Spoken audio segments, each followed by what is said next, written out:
Hey, Molly. Are you there?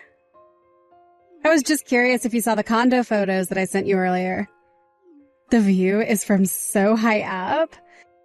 I was just so excited that I had to show everyone my new view.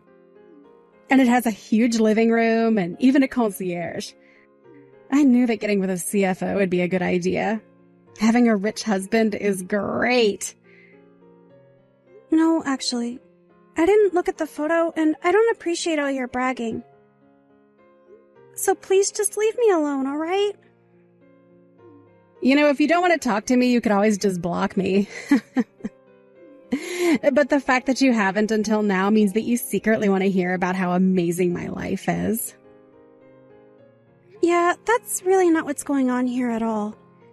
And I haven't blocked you because you're my sister. I only haven't blocked you for that reason and that alone. You always have the same old lame excuses. Do you know that? If you really loved George, then you'd have blocked me by now. Or do you think that you'll somehow be able to take him back from me? Because I can tell you right now that that's not going to happen. George doesn't have even an ounce of feelings left for you, so there. Oh boy, here we go again. I'm just saying that it's clear you can't let him go. Or the fact that I was able to steal him from you. But it's your fault for not keeping your eyes on that rich man of yours. And to think that you two had been dating for 5 years before I was finally able to make him all mine. I knew that you two were even thinking about marriage. But I guess I put an end to all of that right away, didn't I?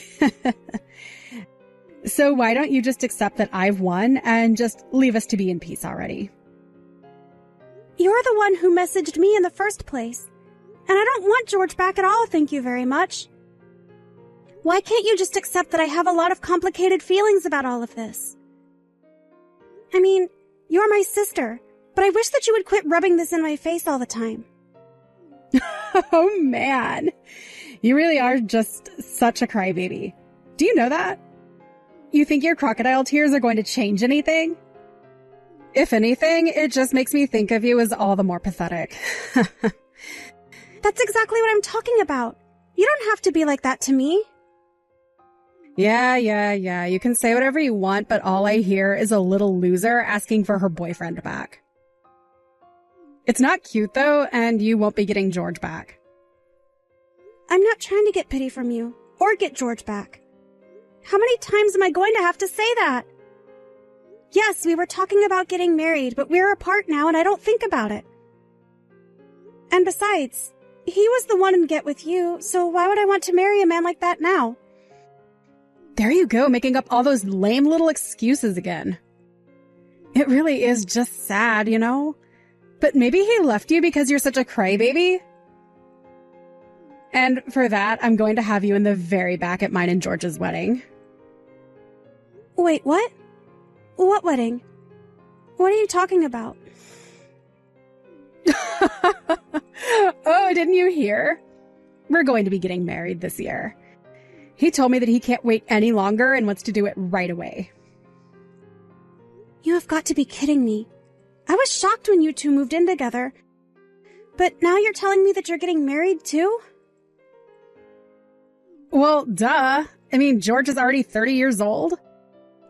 And I guess that his dad had a long talk with him about taking responsibility. Not to mention, he has a lot to think about with work. So we figured the easiest thing to do would just be to marry each other as soon as possible. Oh, I see. Well, no, I hadn't heard any of that at all. Oh, don't worry. You'll be getting an invitation when we have more details figured out. But just remember that you're going to be kept to the very back of the whole affair. I can't wait to see your crying face at the very end of the walkway. Yours is going to be the last that we see before we drive off into the sunset together.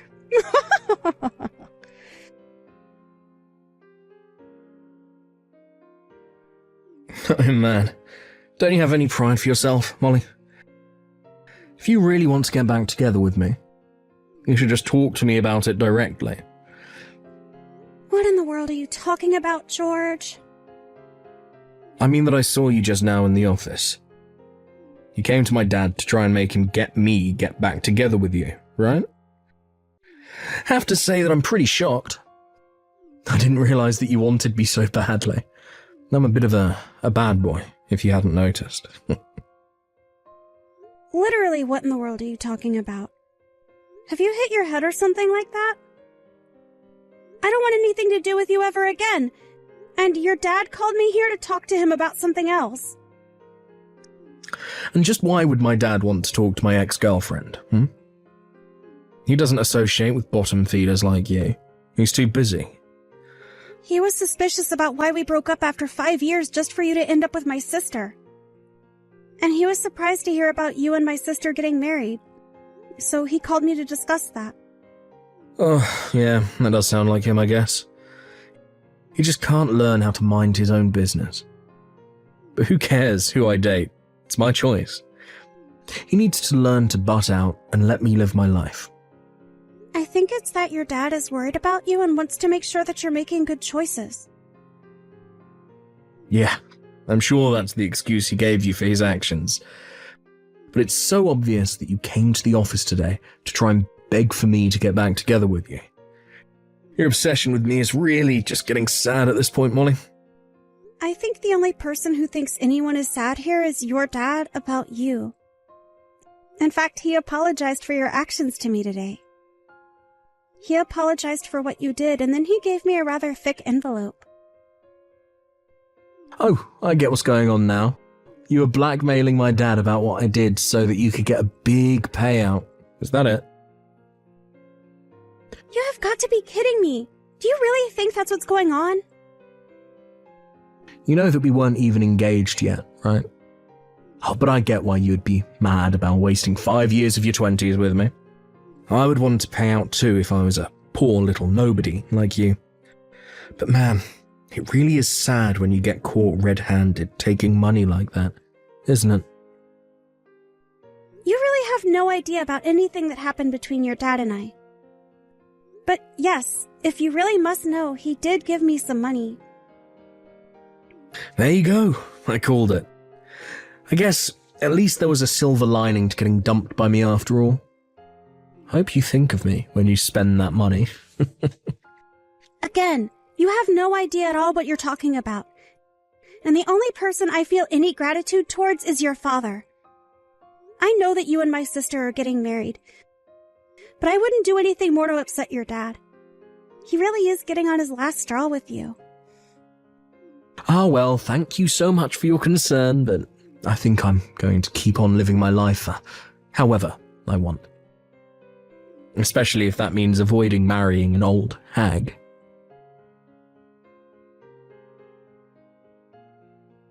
Hey there, sis. Did you get the invitation to my wedding? I bet that you were pretty surprised, weren't you? Did you look at where we were going to be having it? It's a pretty amazing place. Oh, yes. I saw the venue. It sounds like a pretty amazing place. Even the invitation was all shiny.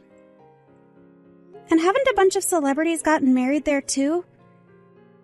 This must be costing a lot, no? Well, that's what happens when you marry a CFO!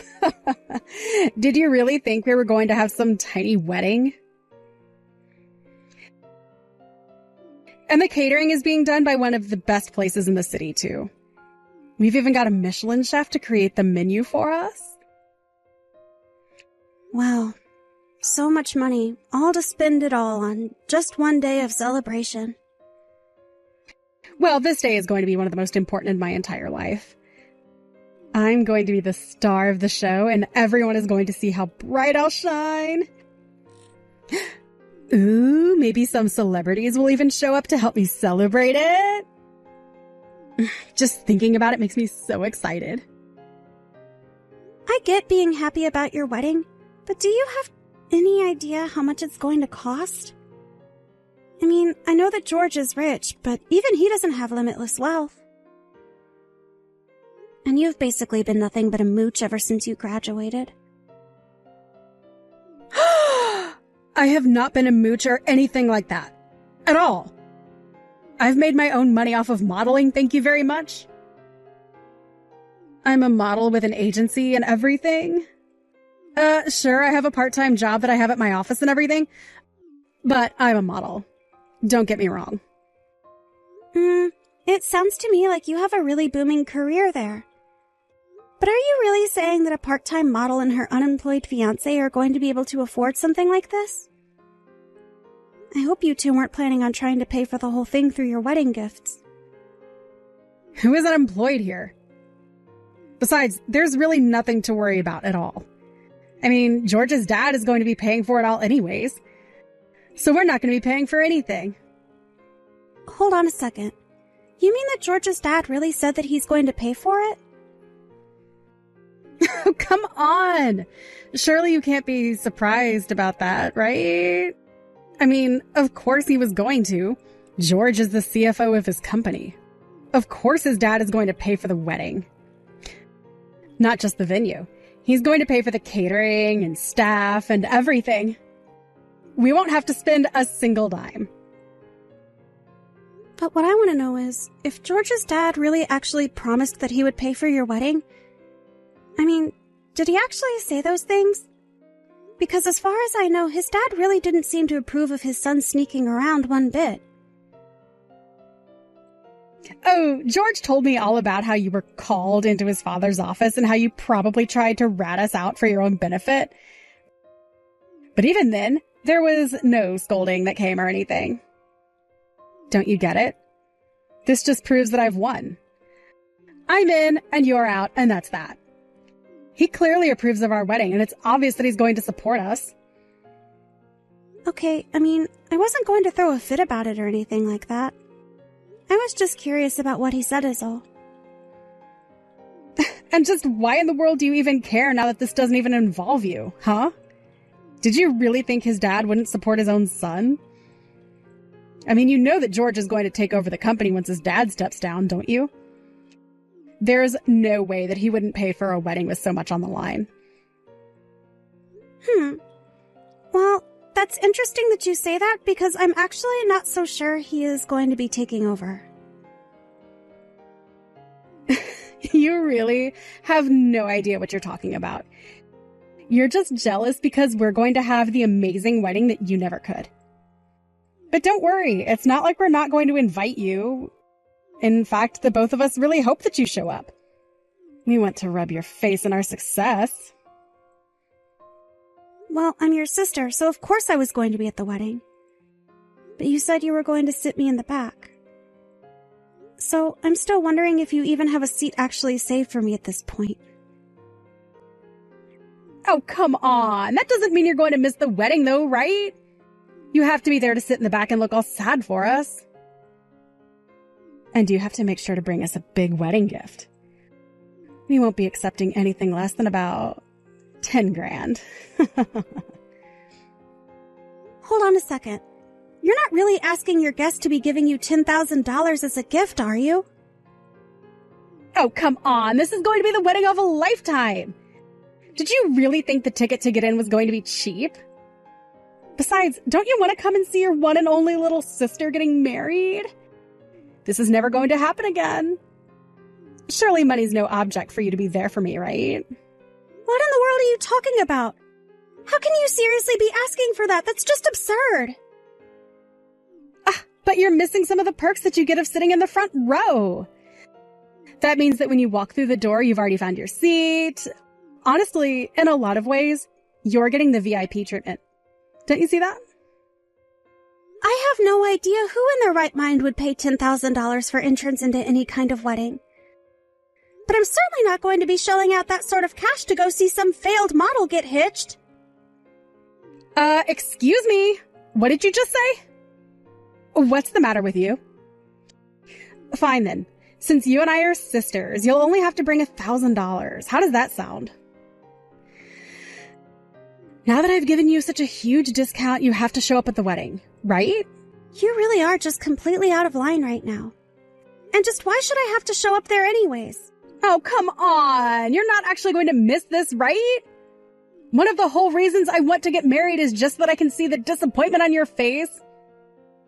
Surely $1,000 shouldn't be too much for you, right? After all the strings that I'm pulling and the role that I'm giving you? let's get something straight here. You do know that George has been disinherited, right? Wait, what? What do you mean by that? I don't understand.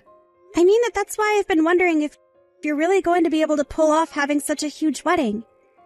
That's why I said it'll be a wedding for a wannabe model and her unemployed husband. And I really don't know about bringing $1,000 just for that. Wait a second. I don't understand. What is this? What are you talking about? What do you mean he's been disinherited? So I guess you still haven't heard the news then, right? But I think you should go and ask George or his dad as soon as you can. And you should also go and find out just who is going to be paying for that wedding. You might just be able to save yourself. Or your wedding if you try and act fast.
After that, Tina messaged me crying about how overnight their wedding budget had been literally decimated. She realized that she was never going to get the huge wedding she'd been bragging about. But Tina was freaking out about the wedding and wondering about how she was going to get out of her relationship with George before it was too late. She missed her chance to act. George had already sent the wedding certificate to be filed away, and wedding or no, the two were legally husband and wife now. The two of them ended up moving into a cramped little apartment and had to take the first job that they could find. George begged his father for money over and over, but it was no use. He even burst into his father's building to beg for help, but George's dad later told me was carried out by security promptly. Ever since then, Tina has been too busy handling her own crazy life with her own terrible husband to bother me anymore. As I mentioned above, George's father and I still keep in touch. I had heard from some of the staff about how angry he had gotten at his son, but to me he had never been anything but kind and courteous. As for me, I was more or less able to rid myself of Tina and George and simply went on with my life. I was glad to have dodged that bullet and was satisfied that I had put an end to Tina's wedding plans before she would have ended up with the bill for such a huge affair. Whether she'll ever see it that way is another issue. Thank you for watching! If you liked this video, please give it a thumbs up and don't forget to subscribe to see more content like this.